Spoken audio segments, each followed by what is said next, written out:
everyone, welcome back to ChemFact Education. So in today's lecture we will discuss about the BHU question paper. ठीक है, last chapter में हमने 10 तक बात कर ली थी, आगे मूव करते हैं हम 11 की तरफ। पहला क्वेश्चन पूछ रखा है कि मतलब जो 11 नंबर क्वेश्चन है वो पूछा है हमें, isomer differ in configuration at asymmetric carbon due to hemi acetal ring form are.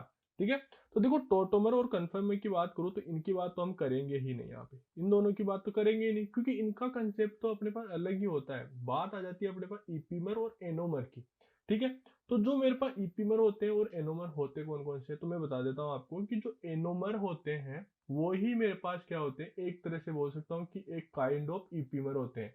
लेकिन लेकिन ध्यान रखना मेरे पास क्या होता है, जो एनोमर है उनको क्या है कि एक स्पेशल कैटेगरी में रखा गया है। और वो कैटेगरी मेरे पास क्या है कि यदि मेरे पास क्या है कि बोल सकता हूँ कि जो अपने पास कॉन्फ़िगरेशन चेंज हो रहा है, कॉन्फ़िगरेशन अपने पास चेंज हो रहा है, वो कहाँ पे चेंज हो, एसिटल या हेमी एसिटल कार्बन पे मेरे पास चेंज हो। ठीक है, मतलब एसिटल हो या मेरे पास हेमी एसिटल हो। ठीक है, एसिटल या हेमी एसिटल पे मेरे पास चेंज हो रहा हो तो उसको क्या बोल देते हैं, हम एनोमर बोल देते हैं। ठीक है, इसीलिए मतलब बात तो ये है कि एनोमर जो पार्ट है वो ईपीमर का ही है, लेकिन जो एनोमर्स है उनको डिफरेंट कैटेगरी में रख दिया गया है कि इनको एक इस तरह से बोल सकते हैं कि एक स्पेशल कैटेगरी है कि जिसके अंदर मेरे पास क्या हो, जो एस मतलब जो एनो मतलब एसिटल और हेमी एसिटल पे कॉन्फ़िगरेशन चेंज हो तो उसको क्या बोलते हैं, हम एनोमर बोलते हैं। ठीक है, तो ये बात बोल सकते हैं हम यहाँ पे। यदि इसकी बात करूं मेरे पास एग्जाम्पल की, तो मेरे पास देखो मैं बता देता हूं आपको कि मेरे पास कौन सा इसका बेस्ट एग्जाम्पल है। ठीक है, एनोमर का बेस्ट एग्जाम्पल मैं बोल सकता हूँ alpha D glucose and beta D glucose. देखो मैं आपको बताता हूँ कि मेरे पास क्या है, ये कुछ ऐसा है। ठीक है, यदि ग्लूकोज की बात करूँ तो मेरे पास ये ओ एच इधर है, एच यहाँ पे हाइड्रोजन, यहाँ ओ एच, यहाँ ओ एच रहता है, यहाँ हाइड्रोजन, यहाँ हाइड्रोजन रहता है मेरे पास, यहाँ पे ओ एच रहता है। अब मेरे पास बात आ जाती है एक का, एक ऑक्सीजन तो यहाँ पे रहता ही है, दूसरा ऑक्सीजन मेरे पास ओ एच मेरे पास इधर रहे। तो इस कार्बन से देखो कितने मतलब मेरे पे कितने ऑक्सीजन जुड़े हैं, एक तो ये ऑक्सीजन जुड़ा हुआ है, एक ये ऑक्सीजन जुड़ा हुआ है। ठीक है, तो ये ओ एच है और यहाँ पे ये क्या है, ओ यहाँ पे ओ आर है। ठीक है, तो देखो मैं आपको पहले ये बता देता हूँ कि यहाँ पे पहले इन दोनों की स्ट्रक्चर ड्रॉ कर लेते हैं हम। ठीक है, अल्फा की और बीटा की, तो मेरे पास ये क्या है कि CH2OH है, यहाँ पे H है, यहाँ पे मेरे पास OH है, यहाँ पे मेरे पास OH है, यहाँ हाइड्रोजन है, यहाँ फिर से H है, यहाँ OH है, और अब की बार मैं क्या करता हूँ कि OH को ऊपर लिख देता हूँ। ठीक है, ये मेरे पास कौन सी होगी, अल्फा डी ग्लूकोज हो गया मेरे पास, और ये यहाँ पे क्या हो गया, ये बीटा डी ग्लूकोज हो गया। ठीक है, अब मैं आपको पहले ये बता देता हूँ कि मेरे पास मतलब एसिटल और हेमी एसिटल किसको बोलते हैं यहाँ पे। ठीक है, यदि मेरे पास एक ही कार्बन पे मेरे पास दो मतलब एक ओ आर ग्रुप हो और एक ओ एच ग्रुप हो मेरे पास, तो इसको क्या बोलते हैं, हम यहाँ पे हेमी एसिटल बोलते हैं, हेमी एसिटल बोलते हैं। ठीक है, और यदि मेरे पास ये दोनों ही मतलब मेरे पास क्या हो, जैसे ओ आर हो और ओ आर हो, तो इसको क्या बोलते हैं हम, ओ आर और ओ आर को क्या बोलते हैं, हम एसिटल बोलते हैं। ठीक है, ये वाला मैं बोल सकता हूँ। तो इसके अंदर देखो यहाँ पे एक ओ एच है और एक क्या है, ओ आर है, मतलब जो बाकी रिंग को ओ आर कंसिडर कर सकते हैं। तो ये जो कार्बन है, जो ये वाला कार्बन है, उस कार्बन पे यदि अपने पास कॉन्फ़िगरेशन चेंज है तो उनको क्या बोलते हैं, एनोमर्स बोलते हैं। ठीक है, मतलब जो एनोमर है वो किसका मतलब किसका पार्ट है, ईपीमर का ही है, और एनोमर और जो ईपीमर है वो किस में पढ़े थे, हम किस में पढ़ते हैं, डाइस्टीरियोमर में। ठीक है, डाइस्टीरियोमर्स में पढ़ते हैं। ठीक है, यहाँ पे तो यदि डाइस्टीरियोमर की बात करूँ तो एसाइक्लिक में बात कर लेते हैं हम। ठीक है, मतलब एक कार्बन पे मेरे पास कॉन्फ़िगरेशन चेंज है तो उनको क्या बोलते हैं, मतलब एसाइक्लिक में तो डाइस्टीरियोमर बोल देते हैं वहां पे हम।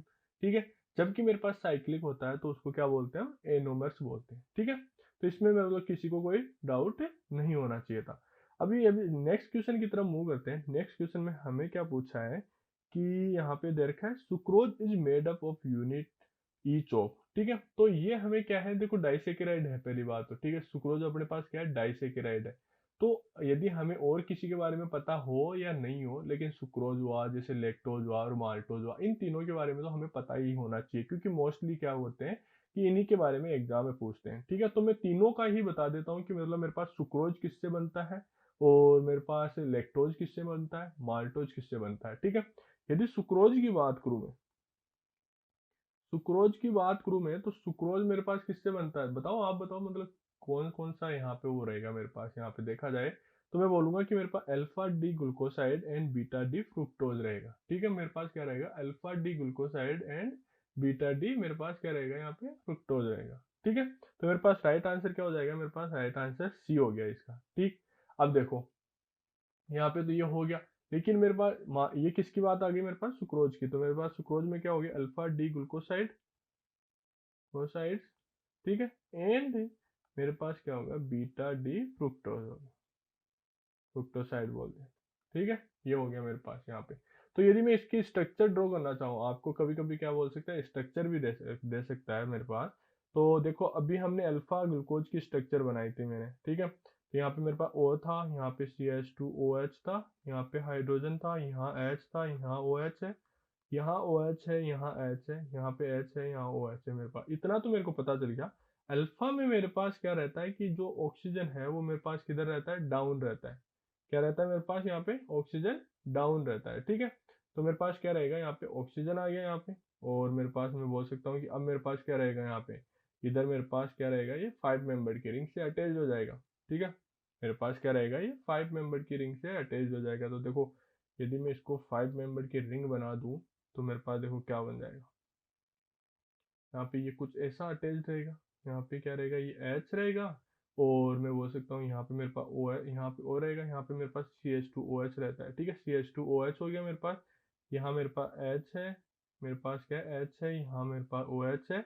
और जो इसको भी यदि हम अच्छे से ड्रॉ करें तो हम ड्रॉ कर सकते हैं कुछ ऐसे। ठीक है, यहाँ पे मेरे पास क्या आ जाएगा, यहाँ OH है, यहाँ पे मेरे पास H है, यहाँ मेरे पास H, और यहाँ पे CH2OH है मेरे पास। तो ये तो मेरे पास क्या हो गया, बीटा डी फ्रुक्टोज हो गया, और मेरे पास ये क्या हो गया, अल्फा डी ग्लूकोज हो गया। ठीक है, तो सुक्रोज तो मेरे इन दो यूनिट से बन के मिलके इन दोनों यूनिट से मिलके बना होता है। ठीक है, इसमें किसी को कोई डाउट नहीं होना चाहिए। यदि अब बात करें हम लेक्टोज की, किसकी बात करें हम, यहाँ पे लेक्टोज की बात कर लेते हैं हम। लेक्टोज किस किस से बन के किस किस से मिलके बनता है मेरे पास।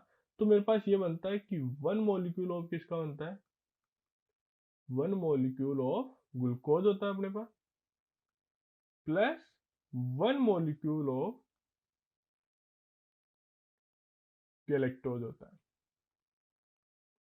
ठीक है, ये लैक्टोज की बात कर ले। अब ऐसे ही बात करें माल्टोज की, माल्टोज की भी बात कर लेते हैं हम यहाँ पे। तो माल्टोज की बात करें तो माल्टोज किससे बनता होता है, 2 यूनिट ऑफ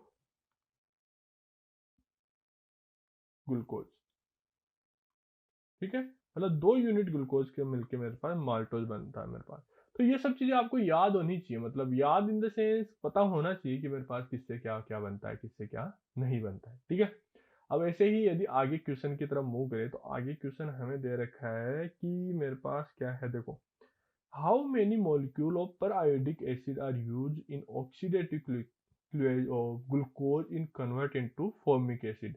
तो इसके लिए पहली बात तो मैं आपको बता दूं कि ग्लूकोज की स्ट्रक्चर पता होनी चाहिए। पहले क्या होनी चाहिए, हमें ग्लूकोज की स्ट्रक्चर पता होनी चाहिए। तो यदि मैं ग्लूकोज की स्ट्रक्चर ड्रॉ करूँ तो मैं बोलता हूँ कि CHO इधर रहेगा, मेरे पास OH इधर रहेगा, हाइड्रोजन इधर रहेगा, फिर H रहेगा, फिर OH रहेगा मेरे पास, ध्यान से देखना, फिर मेरे पास OH रहेगा, यहाँ H रहेगा, फिर मेरे पास OH, यहाँ पे H रहेगा, और यहाँ पे मेरे पास एट द एंड CH2OH रहेगा। ठीक है, तो मैं बता देता हूँ कि जो पर आयोडिक एसिड होता है, जैसे HiO4 की बात करते हैं हम, HiO4 की बात करते हैं यहाँ पे। ठीक है, तो ये किस किस को क्लियर करता है पता है आपको, ये करता है मेरे पास अल्फा हाइड्रोक्सी, मेरे पास यदि कीटोन हो, जैसे फॉर एग्जांपल मेरे पास कुछ ऐसा सिस्टम हो, उसको मेरे पास क्या करता है, मेरे पास यहाँ पे ये कोई R है, यहाँ पे कोई R है। ठीक है, तो मेरे पास इसको करता है, पहला तो ये बोल सकते हैं।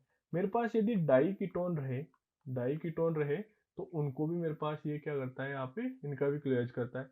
और मेरे पास डाईओल रहे, मेरे पास क्या रहे, डाईओल भी रहे, तो उनका भी मेरे पास क्या करता है, ये क्लियर करता है। तो मतलब 3 ऐसी चीज है मेरे पास यहाँ पे जिनका ये मतलब ब्रेक कर देता है, इनको ब्रेक करता है। ठीक है, अब देखो, अब क्या करना कैसे होता है मैं बताता हूँ आपको, कि कुछ नहीं करना होता, आपको यहाँ से ब्रेक करना होता है। यहाँ से ब्रेक करेगा, मतलब CHO और OH है मेरे पास, तो यहाँ से ब्रेक हो गया, यहाँ OH है और यहाँ OH है, एडजेसेंट डायोल है मेरे पास, तो मेरे को यहाँ से भी ब्रेक हो जाएगा।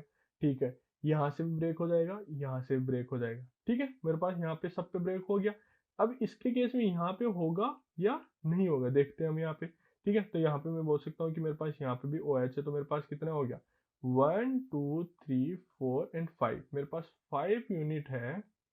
5 यूनिट मेरे पास कितनी यूज में लगे, मैं बोल सकता हूँ कि 5 मॉलिक्यूल है मेरे पास प्रायोडिक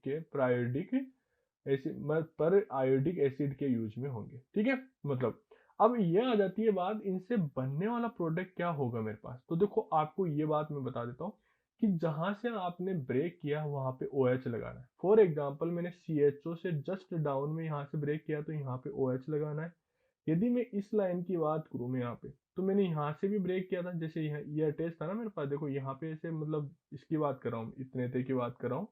ठीक है, तो यहाँ पे देखो मेरे पास यहाँ से ब्रेक किया था मैंने, तो आपको कुछ नहीं, यहाँ पे भी क्या करना है आपको, यहाँ ओ OH लगाना है, यहाँ पे भी आपको क्या करना है, ओ OH लगाना है। यहाँ पे ओ OH लग गया, यहाँ पे H लग गया। अब क्या होगा, यहाँ से मेरे पास, यहाँ से क्या निकल जाएगा, वाटर निकल जाएगा, तो मेरे पास क्या बन जाएगा, HCOOH बन गया। ठीक है, यहाँ पे ये बन गया।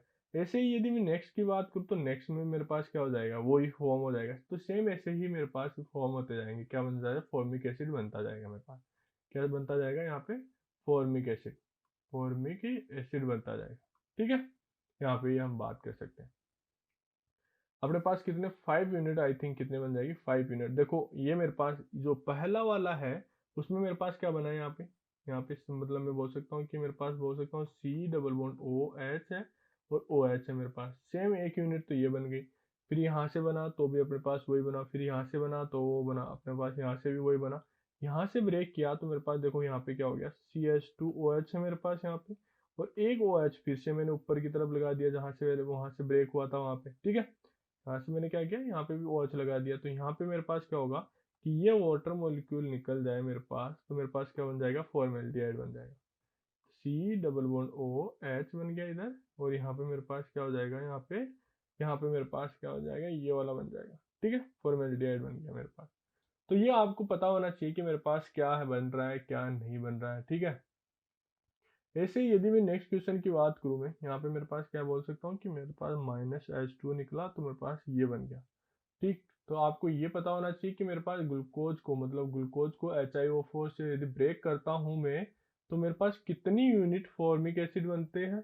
ठीक है, मतलब कितनी यूनिट मेरे पास फॉर्मिक एसिड बनती है और कितनी यूनिट मेरे पास फॉर्मेल्डिहाइड बनती है। ठीक है, तो ये आपको पता होनी चाहिए। अब ऐसे ही यदि हम नेक्स्ट क्वेश्चन की बात करें, तो देखो नेक्स्ट क्वेश्चन में मेरे पास क्या दे रखा है, वो देख लेते हैं हम यहाँ पे। नेक्स्ट क्वेश्चन में दे रखा है, fructose in laboratory but it is written in D fructose, the D indicates. तो पहले आपको फ्रुक्टोज की स्ट्रक्चर पता होनी चाहिए। क्या होना चाहिए आपको, फ्रुक्टोज की स्ट्रक्चर पता होनी चाहिए। तो मैं फ्रुक्टोज की स्ट्रक्चर ड्रॉ करता हूँ आपको। आपके पास CH2 है, OH है मेरे पास, C+1O है, यहाँ पे मेरे पास क्या है, यहाँ पे कुछ नहीं है, यहाँ पे अपने पास डाउन में मेरे पास क्या है, इधर कुछ यदि ऐसे लिखे इसको, H ये है, OH मेरे पास ये है। ठीक है, यहाँ पे OH है मेरे पास, यहाँ मेरे पास H है, और उसके बाद में मेरे पास फिर से OH है, यहाँ H है, और यहाँ पे CH2OH है।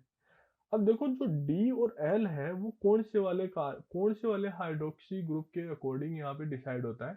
तो जो अपने पास जो अपने पास फंक्शनल ग्रुप होता है, जैसे C+O इसके अंदर है, मतलब कीटोन इसमें है, और जैसे यदि हम ग्लूकोज की बात करें तो वहाँ एल्डिहाइड होता है अपने पास। ठीक है, तो इस ग्रुप से जो फर्दरेस्ट OH होता है, जो फर्दरेस्ट OH होता है, मतलब जो सबसे फार OH होता है, उसी के बेस पे हम यहाँ पे क्या बोलते हैं कि बोल सकते हैं, मेरे पास क्या बोल सकते हैं, मतलब D और L को यहाँ पे डिफाइन करते हैं। ठीक, और जो ये वाला जो D और L है, वो जो ये वाला जो मतलब इस कार्बन पे जो D और L है, तो यदि मैं इसको ब्रेक करके ऐसे लिख दूं, सपोज करो मैंने OH यहाँ पे लिखा, H यहाँ लिखा, और CHO और CH2OH लिखूं मैं इसको, तो इसको क्या बोलते हैं हम, यहाँ पे यदि इसकी बात करें तो इसको डी ग्लिसरॉल्डिहाइड बोलते हैं हम। क्या बोलते हैं हम इसको, डी ग्लिसरॉल्डिहाइड बोलते हैं। ठीक है, तो जितने भी जो नाम है, मतलब जो स्टार्टिंग में D और L जो स्टार्ट नाम हुआ था वो इसी से हुआ था। तो ये यदि मेरे पास राइट साइड में है, यदि मेरे पास क्या है, राइट साइड में है, तो मेरे पास क्या होगा, यहाँ पे D होगा। यहाँ पे क्या होगा, ये वाला D नहीं होता, ये वाला D होता है। ठीक है, मेरे पास क्या होगा, ये वाला D रहेगा।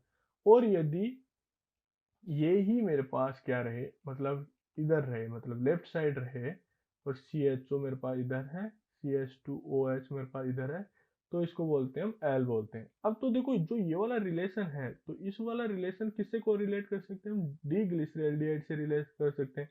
तो जो इसका राइट आंसर है वो मेरे पास क्या आ गया, राइट आंसर है बी, राइट आंसर आ गया।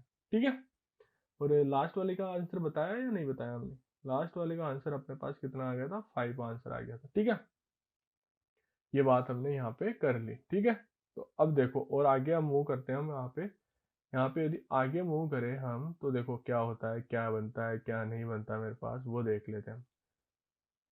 यहाँ पे हमें क्वेश्चन क्या दे रखा है पहले तो वो जानना जरूरी है हमें। तो हमें पूछा है कि which conformation of cyclohexane is least stable. तो देखो ये सबसे इजीएस्ट क्वेश्चन बोल सकते हैं हम इसको, और वो इजीएस्ट क्यों बोल रहे हैं हम, ये भी मैं बता देता हूँ आपको, क्यों है, क्या रीजन क्या है, क्या नहीं है। ठीक है, तो अब देखो मेरे पास क्या है कि chair, half chair, twist board और बोट, मतलब साइक्लोहेक्सेन की जितनी भी मेरे पास कॉन्फ़िगरेशन थी उनको मेरे को यहाँ पे दे रखा है। यदि एनर्जी डायग्राम के अकॉर्डिंग हम इनको यहाँ पे ड्रॉ करें एक बार के लिए, तो मेरे को सर मेरे को ये तो नहीं पता कि ये क्या है, लेकिन मेरे को ये वाला मतलब बोल सकते हैं ये डायग्राम याद है मेरे को। तो देखो मेरे पास यहाँ पे तो क्या रहता है, यहाँ पे चेयर फॉर्म रहती है, यहाँ पे क्या रहती है, यहाँ पे चेयर फॉर्म रहती है मेरे पास। ठीक है, तो ये मेरे पास मैंने चेयर फॉर्म ड्रॉ कर दी। ठीक है, अब मेरे पास यहाँ पे क्या रहेगा, मेरे पास देखो चेयर से किसमें, मतलब चेयर से यदि बोट दो अपने पास क्या होते हैं, सबसे मेन तो अपने पास क्या होते हैं, दो ही होते हैं। ठीक है, चेयर और बोट फॉर्म होते हैं। अब चेयर से बोट फॉर्म में जाने के लिए मेरे पास क्या है, चेयर से, ध्यान देना मैं क्या बोलना चाह रहा हूँ वो समझना जरूरी है आपको कि भाई मैं बोलना क्या चाह रहा हूँ। ठीक है, बाकी बातें सब बात की है, लेकिन देखो चेयर से यदि मैं बोट में जाऊं तो मेरे को पहले किससे गुजरना पड़ेगा, हाफ चेयर से गुजरना पड़ेगा। ठीक है, हाफ चेयर से गुजरना पड़ेगा। ठीक है, अब हाफ चेयर के बाद में यदि मैं बोट में चेंज होना चाहूँ तो पहले मेरे को जो ट्विस्ट बोट है उसमें चेंज होना पड़ेगा मेरे को पास, ट्विस्ट बोट में चेंज, क्योंकि अपने पास क्या होगा, फुल तो नहीं हो सकता ना, मतलब डायरेक्ट तो बोट में तो चेंज नहीं होंगे, स्टेप बाय स्टेप मूव करेंगे। तो चेयर से पहले हाफ चेयर में जाएंगे, अब हाफ चेयर से फिर हम किस में जाएंगे, ट्विस्ट बोट में जाएंगे, और फिर हम किस में जाएंगे, यहाँ पे बोट में जाएंगे। ठीक है, अब वापस बोट से गए तो फिर से इधर क्या आ जाएगा, ट्विस्ट बोट आ जाएगा, फिर से यहाँ पे ट्विस्ट बोट आ गया, यहाँ पे मेरे पास क्या आ जाएगा, हाफ चेयर आ गया, और मेरे पास यहाँ पे क्या हो गया, ये चेयर कॉन्फ़िगरेशन हो गया। ठीक है, और यहाँ पे मेरे पास क्या है, ये एनर्जी है, यहाँ पे मेरे पास क्या है, और एनर्जी है। ठीक है, और यहाँ पे मेरे पास क्या रहते हैं, यहाँ पे थीटा रहता है। ठीक है, अब देखो इनकी एनर्जी की बात करूँ तो जो हाफ चेयर की एनर्जी है, जो हाफ चेयर की एनर्जी है वो मेरे पास नियरली, मतलब बोल सकता हूँ 10 से लेके 10.8 के बीच में यहाँ पे लिखते हैं इसको। ठीक है, किलो कैलोरी पर मोल, किलो कैलोरी पर मोल। ठीक है, यहाँ पे मतलब कई कई बुक्स यहाँ पे 10 लिखती है, कई कई बुक्स अपने पास एग्जैक्ट डेटा देती है 10.8 देती है, लेकिन आप अप्रोक्सीमेटली यहाँ पे याद रख सकते हो, मतलब 10 बोल सकते हो आप। ठीक है, अब यहाँ पे जो रेफरेंस लिया गया है वो 10 का, वो किससे लिया गया है, यहाँ पे चेयर फोन को कितना दिया गया है, 0 दिया गया है सब। फिर उसके बाद की बात करें तो अपने पास बोट की है, वो कितने रहती है, मेरे पास 7.0 रहती है, और इसकी मेरे पास कितनी रहती है, 5.5 रहती है। ठीक है, तो ये मेरे पास यहाँ पे बेसिक सा आइडिया है। तो अब मैं यहाँ पे इनको, यदि यहाँ पे इनको सेट करूँ तो मैं बोल सकता हूँ कि हाफ चेयर की एनर्जी मेरे पास सबसे ज्यादा है, तो इसका राइट आंसर क्या हो जाएगा, बी राइट आंसर हो जाएगा। तो सबसे इजी इसीलिए मैं बोल रहा था क्योंकि हमें एक डायग्राम ड्रॉ करना था और उसके अकॉर्डिंग अपने पास क्या आ रहा था, यहाँ पे प्रोडक्ट फॉर्म हो रहा था। अब देखो पूछा गया cyclisation reaction of aliphatic dicarboxylic ester with annuity is shown as. देखो आपको यदि डाइकार्बोक्सिलिक एस्टर दे दिया और एन्युइटी दे दिया तो आपको ऐसे मतलब बोल सकता हूँ कि मेरे पास रिएक्शन कौन सी हो जाएगी, कंडेंसेशन रिएक्शन हो जाएगी। अब देखो वो डिपेंड करता है कि तुम्हारे एल्डोल के लिए अब मेरे पास क्या होता है, COOH होता है, कीटोन एल्डिहाइड, इनकी बात करते हैं वहां पे। अब जब एस्टर की बात आ गई, जैसे डाइकार्बोक्सिलिक एस्टर की बात आ गई, तो अच्छे से पढ़ाया गया है आपको कि मेरे पास कौन सी रिएक्शन होती है, डिकमेन कंडेंसेशन रिएक्शन होती है। ठीक है, अब और मतलब जो जो बाकी साइड में जितने भी ऑप्शन दे रखे हैं वो कभी मैच ही नहीं करते। देखो अभी मैं आपको एक्सप्लेन करूंगा। जैसे मेरे पास डिकमेन कंडेंसेशन की बात करूँ तो डिकमेन में मेरे पास देखो, सपोज करो, ध्यान देना मैं क्या बोलना चाह रहा हूँ वो भी देखना कि मतलब यहाँ पे सभी को डिस्कस करेंगे। तो डिकमेन में मेरे पास क्या होता है कि ये C डबल बॉन्ड O इधर ले लिया मैंने, यहाँ पे देखो मैं ऐसा ले लेता हूँ जिससे हम प्रोडक्ट ड्रॉ कर सके यहाँ पे। ये मेरे पास एक एस्टर हो गया और मेरे को पूछा गया है कितना, डाई एस्टर की बात कर रहा है मेरे पास, ये OR हो गया। अब मेरे पास क्या होगा, बेस आएगा, यहाँ से हाइड्रोजन अपस्टेट करेगा और ये मेरे पास क्या होगा, इनोलेट बना लेगा। क्या होगा मेरे पास, इनोलेट बना लेगा। मैं आपको मैकेनिज्म भी लिख के बता देता हूँ कि मेरे पास ये डिकमेन में मतलब किसकी बात करते हैं। ये O माइनस हो जाता है इधर, ये OR हो जाता है, ये इधर मूव करेगा मेरे पास, ये वापस से इधर अटैक करेगा, ठीक है, और मेरे पास इधर इसको ओपन कर देगा, ठीक है। तो देखो मेरे पास क्या होगा, तो ये मेरे पास कितने मेंबर की, 5 मेंबर की रिंग फॉर्म हो गई। ये O माइनस है, यहाँ पे OR है मेरे पास, C डबल बॉन्ड O है, OR है मेरे पास। यदि हम क्या करें, अब इसको एक्टिवेट करवा दें, मतलब H प्लस डाल दें यहाँ पे एक बार के लिए, H प्लस डालते ही मेरे पास क्या होगा, यहाँ पे ये 5 मेंबर की रिंग तो है ही मेरे पास, यहाँ पे मेरे पास 5 मेंबर की रिंग है, यहाँ पे OR था, यहाँ OH फॉर्म हो गया मेरे पास, यहाँ C डबल बॉन्ड OR है, ठीक है। अब मेरे पास क्या होगा, ये प्रोटोनेट हो जाएगा, यहाँ से मेरे पास क्या होगा, ये इधर मूव करेगा, इसको लिविंग ग्रुप की तरह निकाल देगा मेरे पास, तो मेरे पास ये वाला कुछ फॉर्म हो गया, ठीक है, C डबल बॉन्ड O और यहाँ पे OR हो गया, ठीक है। ये वाला मेरे पास प्रोडक्ट फॉर्म हो गया। क्या दिक्कत थी, क्या थी इसमें, मेरे को तो ये समझ में नहीं आया। तो देखो इतना इजी क्वेश्चन था, मतलब हद से ज्यादा इजी क्वेश्चन था। तो इसके अंदर देखो, जो अब मैं एक चीज और बता देता हूँ, जो डिकमेन होता है उसमें यहाँ पे जो हाइड्रोजन रहता है और अपने पास OET क्या रहता है, एक्सेस में रहता है, इसको पहले अपस्टेट करता है ये। तो मेरे पास क्या हो जाता है कि यहाँ से जैसे ही यहाँ पे अपस्टेट करा इसने, तो C डबल वन OR रहता है मेरे पास, और यहाँ पे मेरे पास ये रहता है, ये नेगेटिव बना, यहाँ से ये मतलब नेगेटिव इधर रेजोनेंस करेगा, और जो ये ऑक्सीजन पे जो हाइड्रोजन, मतलब जो ऑक्सीजन पे नेगेटिव आएगा वो हाइड्रोजन को एब्सट्रैक्ट करके फिर मेरे पास प्रोटोनेट होता है। तो वो कोई बात नहीं है, वो अभी हम यहाँ पे डायरेक्शन मैकेनिज्म की अच्छे से वो बात नहीं कर रहे, बस ये जस्ट ड्रॉ कर रहे हैं कि मेरे पास कुछ ऐसा फॉर्म हो जाता है। अब ये किस में चेंज हो जाएगा, मेरे पास कीटोइनॉल फॉर्म में चेंज हो जाएगा मेरे पास। तो कीटोइनॉल फॉर्म में मेरे पास चेंज हुआ तो मेरे पास फाइनल प्रोडक्ट यही हो जाता है। अब मैंने यहाँ पे ये वाला मतलब ये वाली स्टेप आपको एक्स्ट्रा क्यों बताई है, वो मैंने आपको रिकॉर्ड करके बता रखा है, जब वीडियो रिकॉर्डिंग कर डाल रखी है, मतलब रिकॉर्डेड लेक्चर में आपको सारा बताया कि मेरे पास नेगेटिव फॉर्म होने से मेरे पास क्या होता है और नहीं होने से मेरे पास क्या होता है, ठीक है। अब जो बाकी ऑप्शन है उनको भी देख लेते हैं मेरे पास, ठीक है। मेरे पास कौन सी रिएक्शन है, फ्रून रिएक्शन है, ठीक है। कौन सी रिएक्शन है, फ्रून रिएक्शन है। इससे इजी तो मेरे पास कोई, मतलब जो 11th 12th की बातें कर रहा है यहाँ पे, ये 11th 12th की बातें कर रहा है मेरे पास। क्या होता है इसके अंदर मेरे पास, कोई मतलब डाई हेलो की मतलब डाई हेलोजन होते हैं, मतलब ठीक है, डाई मतलब बोल सकते हैं मेरे पास क्या हो गया, ये क्या है, डाई डाई हेलोजन कंपाउंड है मेरे पास, और ये इन द प्रेजेंस ऑफ हीट मेरे पास क्या दे देंगे, देखो अच्छे से देखना प्रोडक्ट क्या बन रहा है मेरे पास, 2Na है मेरे पास, क्या है 2Na दे देता है, प्लस 2Na है और हीट दे देता है मेरे पास, तो मेरे पास क्या साइक्लिक प्रोडक्ट फॉर्म हो जाता है, प्लस 2NaCl फॉर्म हो जाएगा मेरे पास, ठीक है। तो ये मेरे पास 11th 12th में पढ़ते हैं ये वाली रिएक्शन।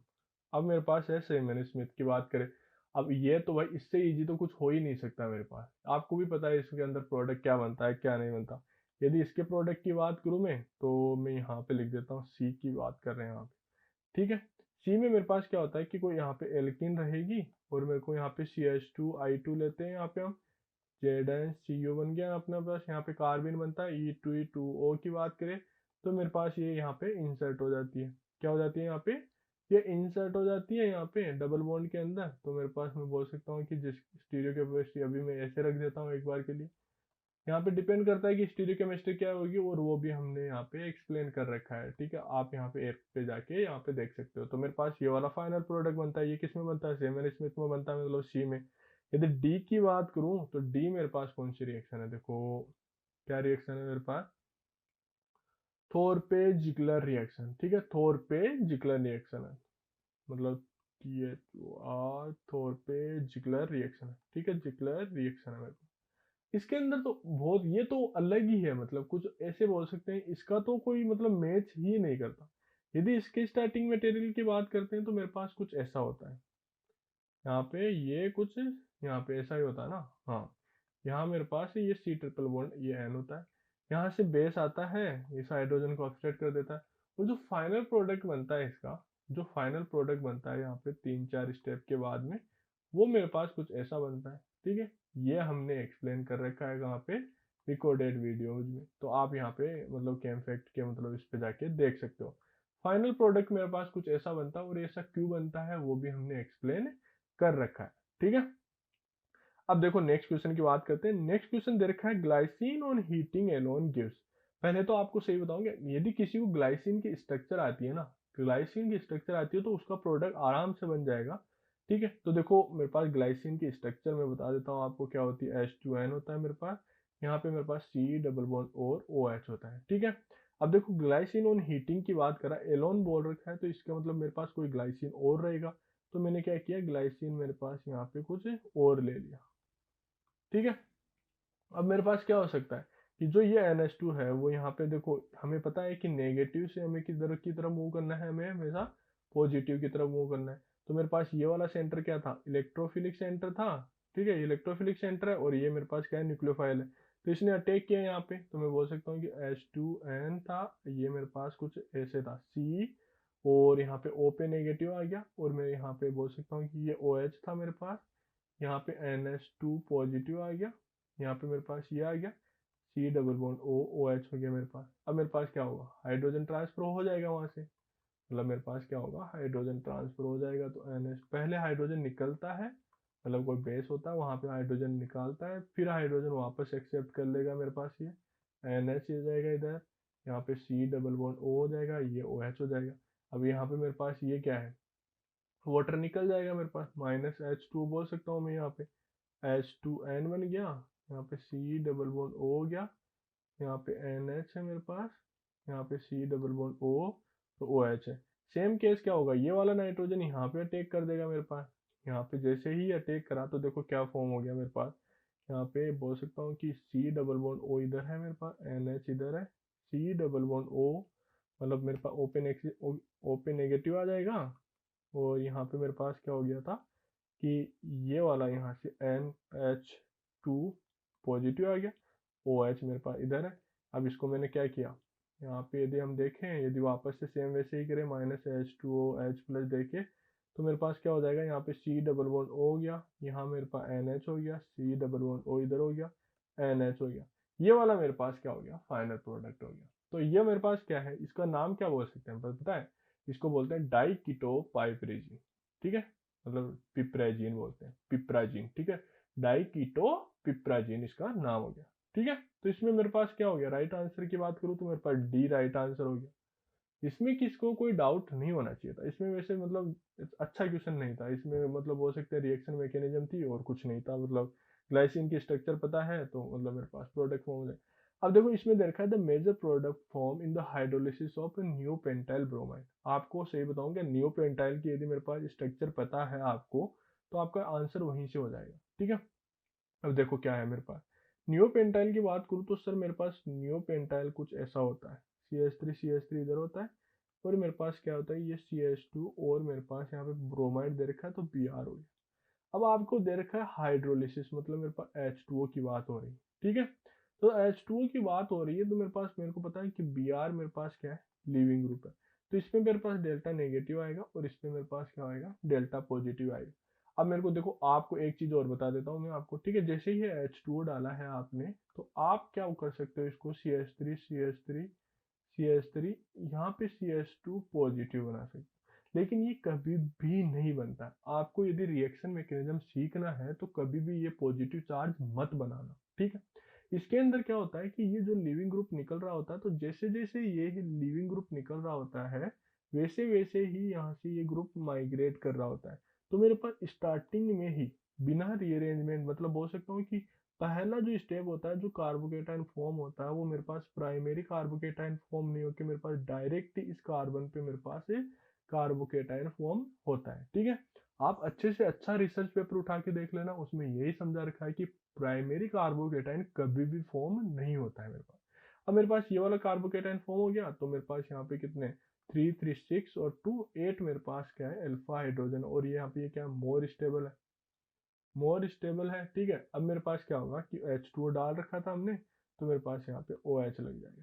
क्या लग जाएगा मेरे पास, OH लग जाएगा। ठीक है, CH2 CH3 मेरे पास ये वाला प्रोडक्ट फाइनल प्रोडक्ट हो जाएगा। और ये किससे मैच कर रहा है वो देख लो आप यहाँ पे, ये किससे मैच कर रहा है, मेरे पास C से मैच कर रहा है क्या, मेरे पास ये किससे मैच कर रहा है, मेरे पास ये C से मैच कर रहा है। ठीक है, तो इसमें किसी को कोई डाउट हो तो वो बता सकता है कि सर ये वाला मेरे पास, इसको मेरे पास यहाँ पे आंसर नहीं आया, या मतलब और कुछ। ठीक है, तो यहाँ पे ये वाला फाइनल प्रोडक्ट हो गया। अब आगे मूव करते हैं ऐसे ही। तो आगे का जो क्वेश्चन है वो दे रखा है मेरे को यहाँ पे कि polymerisation of isoprene in the presence of Ziegler Natta catalyst yield. तो देखो इसके अंदर मेरे पास क्या है, जैसे ही पॉलीमराइजेशन होता है मेरे पास, तो आइसोप्रीन यूनिट तो आपको सबको पता है मेरे पास, आइसोप्रीन आइसोप्रीन यूनिट तो सबको पता है कि मेरे पास कौन सी वाली फॉर्म होती है। तो देखो मैं पहले आइसोप्रीन यूनिट्स की बात कर लेता हूँ कि मेरे को अल्फा मतलब जो सिस किसको बोलते हैं, ट्रांस किसको बोलते हैं। ठीक है, ये मेरे पास कुछ ऐसा है। ठीक है, और यदि मैं इसको कुछ ऐसा ड्रॉ कर दूं, ठीक है, और मैंने यहाँ पे कुछ ऐसा ड्रॉ कर दिया। ठीक है, तो मेरे पास देखो ये दोनों क्या है, एक दूसरे के, यहाँ पे ये क्या है, दूसरे के ट्रांस है एक दूसरे। यदि मैं ऐसे ही यदि इसकी बात करूँ मैं, यहाँ पे इसकी बात करूँ मैं, यहाँ पे ये वाली बात, यहाँ पे इसकी बात करूँ मैं, तो ये मेरे पास क्या है, ये मैं बोल सकता हूँ कि मेरे पास क्या है, ये सिस है। तो देखो मेरे पास जो पॉलीमराइजेशन होता है उसके बनता मेरे पास बनता है ट्रांस 1,4 पॉलीआइसोप्रीन और सिस 1,4 पॉलीआइसोप्रीन। मतलब इन दोनों की ही बात करते हैं। सिस ट्रांस ऐसे मिक्सर नहीं फॉर्म होता, पॉलीप्रोपाइलिन ये भी नहीं फॉर्म होता। अब बात आती है कि सर मेजर कौन सा बनता है, तो यील्ड की बात कर रहे हैं यहाँ पे। किसकी बात करें, यील्ड की बात करें। तो मैं बताता हूँ आपको कि जो इसका ग्राफ है उसको देखो, ग्राफ को समझना जरूरी है। आप यदि ग्राफ को देखो, प्रोडक्ट याद रहे या ना रहे, ग्राफ आराम से इजी वे में पता रह जाता है कि क्या है। स्टार्टिंग में मेरे पास क्या है कि यहाँ पे ये यूनिट है, मतलब जो आपने आइसोप्रीन की यूनिट है। ठीक है, तो ये क्या करता है, जैसे जैसे ही अपने पास टाइम बढ़ता जाता है, तो ये वाला जो मतलब ट्रांस वाला है, ये मेरे पास ट्रांस वाला तो इधर बढ़ता जाता है। मतलब जो अपने पास जो ट्रांस पॉलीमराइजेशन होता है वो तो बढ़ता जाता है। लेकिन मेरे पास जो अपने पास सिस है, ध्यान देना मैं क्या बोल रहा हूँ, जो सिस है वो टाइम के साथ मेरे पास घटता जाता है। तो इसका मतलब यदि मैं मेजर प्रोडक्ट की बात करूँ, तो प्रोडक्ट मेरे पास क्या हो गया, यहाँ पे मैं बोल सकता हूँ यील्ड की बात चल रही है। ठीक है, यहाँ पे क्या है, ये यील्ड है। तो मेरे पास ट्रांस प्रोडक्ट तो मेरे पास क्या हो जाता है, मेजर प्रोडक्ट हो जाता है। और जो मेरे पास जो ये सिस है वो मेरे पास क्या हो जाता है, माइनर हो जाता है। ठीक है, तो टाइम के साथ ये मतलब स्टार्ट तो दोनों एक साथ ही होते हैं मेरे पास, दोनों एक ही पॉइंट पे रहते हैं। लेकिन अब बात आती है जैसे जैसे टाइम बढ़ता है तो मेरे पास यील्ड किसकी बढ़ती जाती है, ट्रांस वाले की मेजर होती है मेरे पास। तो मेरे पास राइट आंसर क्या हो गया, मेरे पास इसका राइट आंसर हो गया ए। ठीक है, नेक्स्ट क्वेश्चन की बात कर लेते हैं हम। नेक्स्ट क्वेश्चन में दे रखा है मेरे को यहाँ पे, क्या दे रखा है, हाँ, स्ट्रक्चर ऑफ अल्फा टर्पिनियोनिकोल इच। ठीक है, तो देखो इसके अंदर मैं आपको बता देता हूँ पहले क्या है मेरे पास क्या नहीं है। आपको ये मतलब बोल सकता हूँ एक तरह से याद करने वाला पेपर आया था, सही बताऊं तो, और कुछ भी नहीं था इसके अंदर, याद करने वाला मतलब यहाँ पे सिलसिला चल रहा था। तो मैं आपको सभी की स्ट्रक्चर बता देता हूँ कि अल्फा कौन सा होता है, बीटा कौन सा होता है। तो इन फ्यूचर भी यदि आपको किसी को कोई डाउट रहे, तो देखो मेरे पास जो अल्फा की बात करूँ मैं, तो अल्फा की स्ट्रक्चर मेरे पास क्या होती है, कुछ ऐसे होती है। ध्यान देना मैं क्या लिख रहा हूँ यहाँ पे, ये मेरे पास अल्फा होती है। ठीक है, अल्फा टर्पिनियोल। ठीक है, यदि मैं ऐसे ही बात करूँ किसकी, यहाँ पे बीटा की बात करूँ, तो बीटा में जो हाइड जो ये डबल बॉन्ड है वो मेरे पास, जो डबल बॉन्ड है वो कुछ ऐसा रहता है। यहाँ पे कुछ ऐसा यूनिट रहती है, यहाँ पे ये कौन सा है, बीटा होता है मेरे पास। ऐसे ही यदि मैं गामा की बात करूँ मैं, तो मेरे पास गामा में मेरे पास देखो क्या होगा। ये मैंने लेक्चर में समझा रखा है कि मतलब जो लेक्चर रिकॉर्डेड है जो रिसेंटली अभी किया है, उसके अंदर मैंने ये समझा है कि मेरे पास अल्फा बीटा और गामा किसके बेस पे, ये मेरे पास क्या हो गया, ये गामा हो गया। मतलब मैंने क्या किया है, यहाँ पे डबल बॉन्ड को यहाँ पे चेंज करके देखा है। अब मेरे पास डेल्टा की भी बात कर लूँ, मेरे पास डेल्टा कौन सा होता है, तो डेल्टा मेरे पास ये वाला होता है। मतलब क्या हो गया, ये देखो सबकी मतलब जो मतलब जो केमिकल फॉर्मूला है वो सबका इक्वल है, इक्वल है ना, हाँ शायद इक्वल ही है। ठीक है, ये हो गया मेरे पास। अब जो अल्फा हो गया, बीटा गामा हो गया, डेल्टा हो गया, अब मेरे पास होता है एक होता है फोर टर्पिनियोल भी होता है मेरे पास, फोर टर्पिनियोल भी होता है। और उसकी स्ट्रक्चर मेरे पास कैसी होती है उसकी भी मैं बता देता हूँ यहाँ पे। मेरे पास एक ही तो पोजीशन बची है, तो उसको क्या बोलते हैं हम यहाँ पे, ये वाला, जो ये वाला ओ एच है मेरे पास यहाँ पे रहेगा। तो ये सारी स्ट्रक्चर होती है, तो आपको याद रखना है कि मतलब कहाँ पे क्या है क्या नहीं है। वैसे मैंने एक्सप्लेन किया है, तो आप वहाँ पे वीडियो जाके देख सकते हो कि अल्फा को अल्फा, इसको अल्फा ही क्यों बोला गया, सेकंड वाले को बीटा ही क्यों बोला गया। ठीक है, तो आज का लेक्चर यहीं खत्म करते हैं। ठीक। Thank you for watching the video.